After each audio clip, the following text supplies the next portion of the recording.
This is Ag Matters PM from the Iowa Agribusiness Radio Network, brought to you by the Iowa Soybean Association, your daily recap of the information that affects Iowa's farmers, producers, and consumers, right here in the heart of the heartland. With reports from our award-winning broadcast team of Dustin Hoffman, Riley Smith, and Mark Magnuson.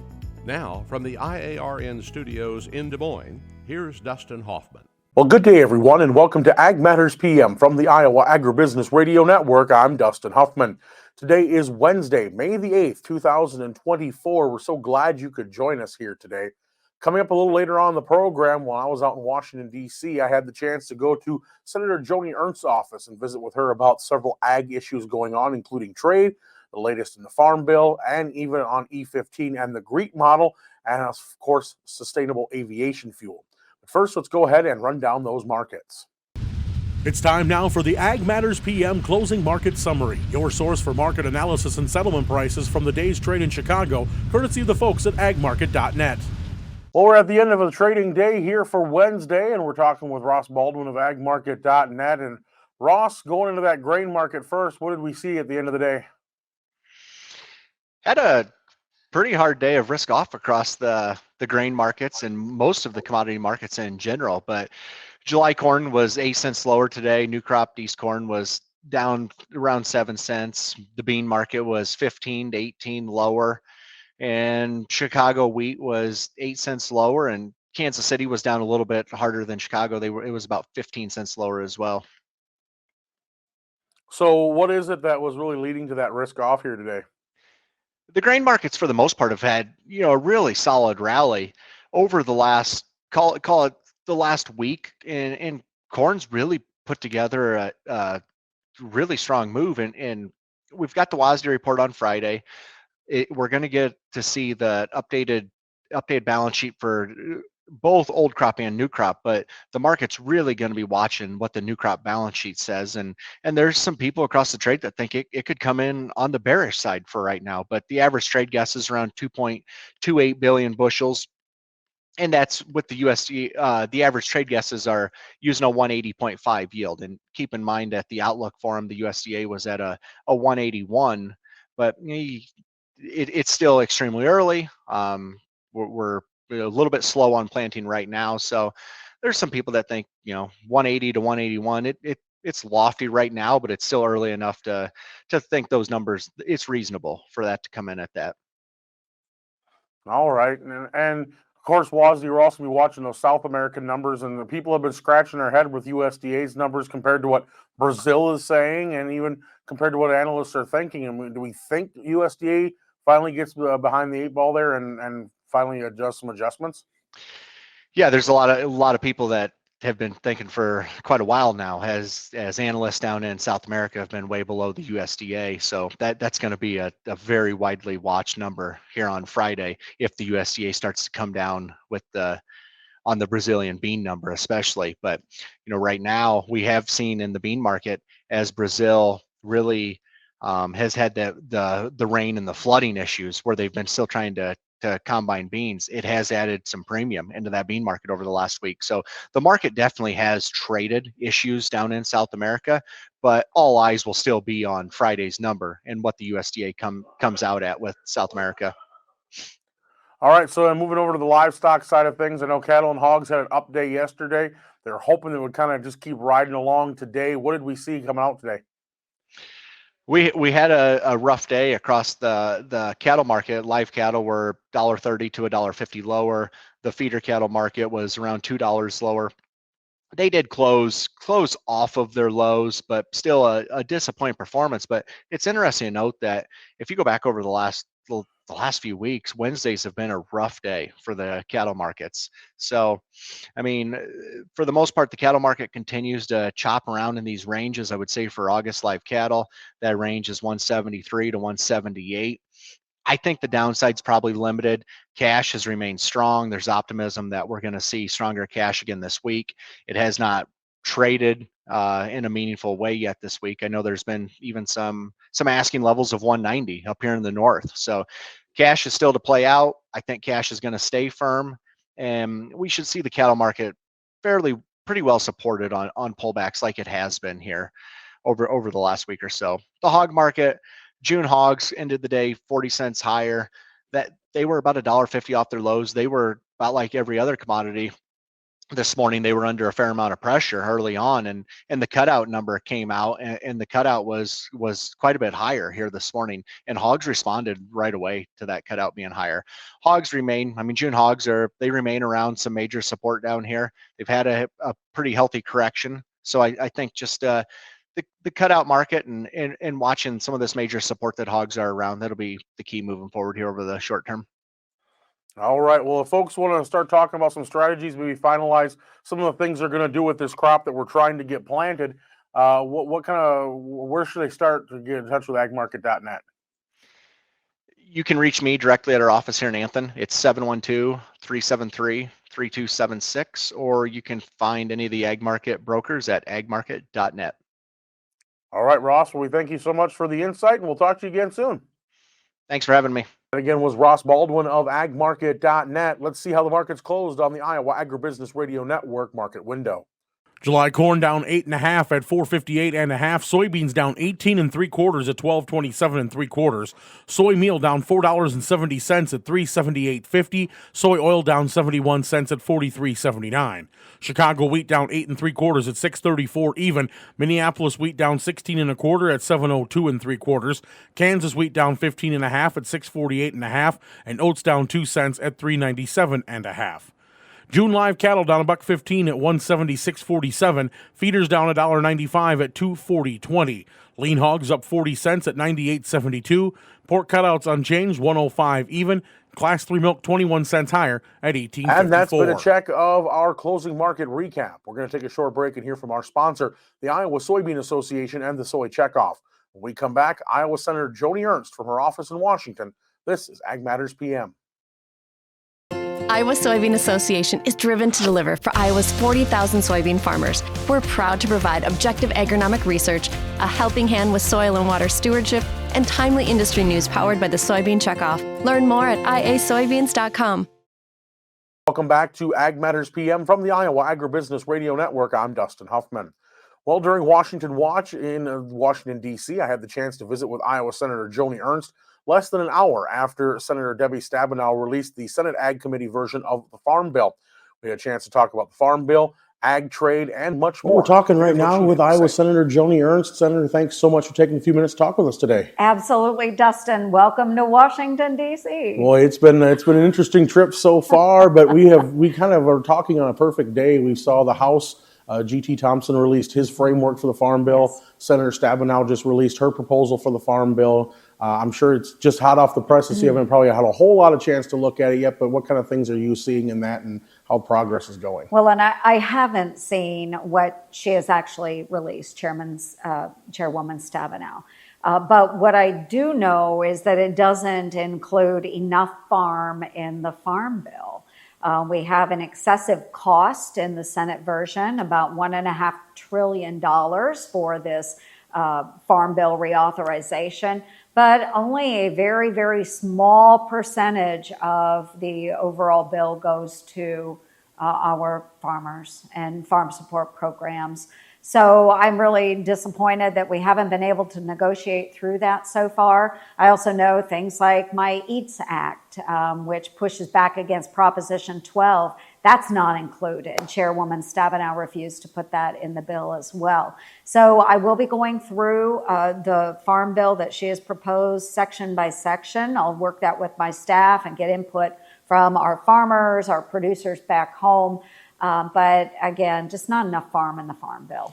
You know, one of the things we've been talking about today is crop insurance, obviously, and how important it is. And she has a different mode of handling it, the Stacks organization. And I know Senator Hoeven has proposed keeping with ARC and PLC. What are your thoughts on that? Yes, I'm supporting more of the John Hoeven approach. I don't like that Chairwoman Stabenow is trying to force our farmers to choose between one or the other. We need to make sure that crop insurance is readily available for our farmers. and that it's also affordable for our farmers. And we just don't see the chairwoman moving in that direction. Now, we did hear from a lot of people on both the House and the Senate Ag Committee today, and a lot of them were saying that they're hopeful it can get done, but they're also saying we've got to get a lot of things worked out, but the farmers have waited long enough. I mean, what are you thinking on that? I think the farmers have waited way longer than they should have waited. I am a little bit of a skeptic, I think, at this point. I do want to see this come together. We need to reconcile the differences. But when we have our chairwoman that's unwilling to budge on some issues, it's really hard to do that. So there needs to be movement maybe from both sides. Let's get back to the table. But again, the Farm Bill at a cost in the Senate proposal is around $1.5 trillion. When there's only 14 or 15% of that going to farmers and ranchers, we don't have much more to give. So we really need those folks on the other side of the table to come back to us and work with us on this. We are representing the farm interests. So we either represent the farm interests or we need to call it something different. Okay. Moving over to ag trade. We talked in the last report we got from USDA. We are behind. Corn got a little bit better news, but we're still way behind. But then we heard from Ambassador McCaleb on Monday night, and everything is fine, that we have the third highest trade value we've had in the last 8 years, he said. Stop. That's what I want to say. Just stop. You can spin numbers any way you want to spin them. But what I would say is that we are exporting just a great amount. Iowa does. We know that. But we have this enormous trade deficit. If you look at the United States and our ag trade, our trade deficit is the highest it has been at $30.5 billion. $30.5 billion trade deficit. And that's just ag. So what we need to see from USDA, what we need to see from our U.S. Trade Rep, Catherine Tai, is more work on agreements with other countries. We need to be exporting even more, and we have the capabilities to do that. So while the administration is out there touting, oh, look at us, we've got greater trade, the trade deficit has grown. And we shouldn't be importing at such a high level if we're not exporting at a high level. And we were talking about the broadcast is 180 billion, he said, is what the number is. But we're also looking at the fact that $20 doesn't buy what $20 used to anymore either. Exactly. We have Bidenflation, Bidenomics. And if you just look across Iowa, when I'm visiting with my neighbors, when I go to grocery store at home and looking at the prices, not to mention the prices here in DC. I mean, it's outrageous. It is outrageous for our families. The wages that they are paid in the Midwest, and when we continue to drive regulations on our farmers and ranchers, it's just making the cost of food go up. A dollar doesn't go nearly as far as it used to. So again, this administration, they really need to get it right in their head what's going on with the American family. Now, we do hear back sometimes that they need TPA. What can we do? What can Congress do to help them do that? Well, I really think we missed the boat when it came to TPA. And I think that we need to continue to encourage working with other nations and increasing our trade with them. I have always looked at TPA and additional versions of that as a real opportunity for our farmers and ranchers. I hope that we can resurrect some movement towards that in the future. We need to be exporting more to these nations in the Indo-Pacific region. I've talked about this with my farmers back home before, and when I see these opportunities and we miss them, I feel really horrible because you know what? There is another nation in that region, and they are going to engage with trade with these countries, and that country is China. And when they are working with these island nations or the Indo-Pacific nations, that's cutting us out of opportunity, but it's also pulling those other nations much tighter into the grasp of China. So not only do I see it as a trade issue and an opportunity for our Iowa farmers, but I also see it as national security as well, if we can get our goods into those countries. Okay, and then moving on to biofuels, E15. We know we got the waiver for this summer, and we got the approval, but not till 2025 for Iowa to have it all year round. But how is Congress coming on a permanent solution on that situation right now? Well, we have E15 that with the emergency waiver, we are hoping to move forward there and be able to see E15 year round. We have the GREET model that just came out from EPA, which is not very beneficial. We have a lot of work to do in the biofuel space, whether it's ethanol, biodiesel, otherwise. But I mean, there's just so many opportunities. We just really need good leadership at the EPA, at the USDA as well, promoting these different types of products. And as well, I'll go on with some bio-based even alternatives for plastics and so forth. I mean, there's so much that we should be doing in the bio-based space, whether it's for fuels, whether it's for other goods and services that we can provide. We need to be doing much, much more there.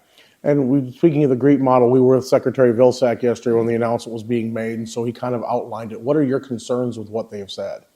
I'm very concerned because we have greenies over at the White House and at USDA that are just totally running the show. And while we are really excited about the opportunity to engage in sustainable aviation fuel, to have the GREET model in place, what they put out for the GREET model and the benchmarks that our farmers are going to have to meet for that GREET model, it's almost like they don't want our farmers to participate, and that they would rather have biomass and other feedstocks imported from other countries. So we're caught in a vicious cycle right now where on one hand, the administration is saying, we need our farmers to shift to sustainable aviation fuel. And on the other side, they're saying, okay, but we're going to set the standard so high that you can't actually meet it. And we're going to enable foreign countries to participate in the sustainable aviation fuel market.